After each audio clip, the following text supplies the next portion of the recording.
ಜಂತರ್ ಮಂತರ್ನಲ್ಲಿ ವಿದ್ಯಾರ್ಥಿಗಳ ಮೇಲೆ ನಡೆದ ಹಲ್ಲೆಯನ್ನ ಖಂಡಿಸಿ ಗದಗದ ಗಾಂಧಿ ವೃತ್ತದಲ್ಲಿ ಕರ್ನಾಟಕ ಸ್ವಾಭಿಮಾನಿ ಮಹಿಳಾ ವೇದಿಕೆಯಿಂದ ಪ್ರತಿಭಟನೆ ನಡೆದಿದೆ.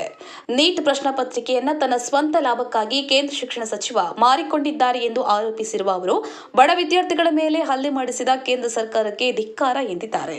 ಪ್ರತಿಭಟನೆಯ ಬಳಿಕ ಪಾದಯಾತ್ರೆ ಮೂಲಕ ಗದಗ ತಹಶೀಲ್ದಾರ್ ಕಚೇರಿಗೆ ತೆರಳಿ ವಿದ್ಯಾರ್ಥಿಗಳ ಸುರಕ್ಷತೆ ಮತ್ತು ಶಿಕ್ಷಣ ಸಂಸ್ಥೆಗಳಲ್ಲಿ ಶಾಂತಿ ಕಾಪಾಡುವಂತೆ ತಹಶೀಲ್ದಾರ್ ಮೂಲಕ ರಾಜ್ಯಪಾಲರಿಗೆ ಮನವಿ ಸಲ್ಲಿಸಿದ್ದಾರೆ. ಗಾಳಪ್ಪ ಹರಿಜನ್, ಗದಗ. ಕರ್ನಾಟಕ ಸ್ವಾಭಿಮಾನಿ ಮೇಳಾ ವೇದಿಕೆಗೆ, ಕರ್ನಾಟಕ ಸ್ವಾಭಿಮಾನಿ ಮೇಳಾ ವೇದಿಕೆಗೆ ವಂದೇ ಮಾತರಂ. ಕರ್ನಾಟಕ ಮಾತಾ ಕಿ ಜೈ, ಕರ್ನಾಟಕ ಮಾತಾ ಕಿ ಜೈ.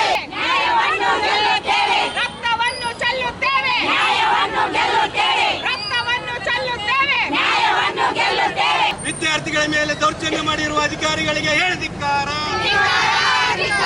ವಿದ್ಯಾರ್ಥಿಗಳ ಮೇಲೆ ದೌರ್ಜನ್ಯ ಮಾಡಿರುವ ಕೇಂದ್ರ ಸಚಿವನಿಗೆ ಹೇಳಿದಿಕ್ಕಾರ. ಮಾಡಿರುವ ಗೃಹ ಸಚಿವ ಹೇಳಿದಿಕ್ಕಾರ. ಕರ್ನಾಟಕ ಸ್ವಾಭಿಮಾನಿ ಮಹಿಳಾ ವೇದಿಕೆಗೆ.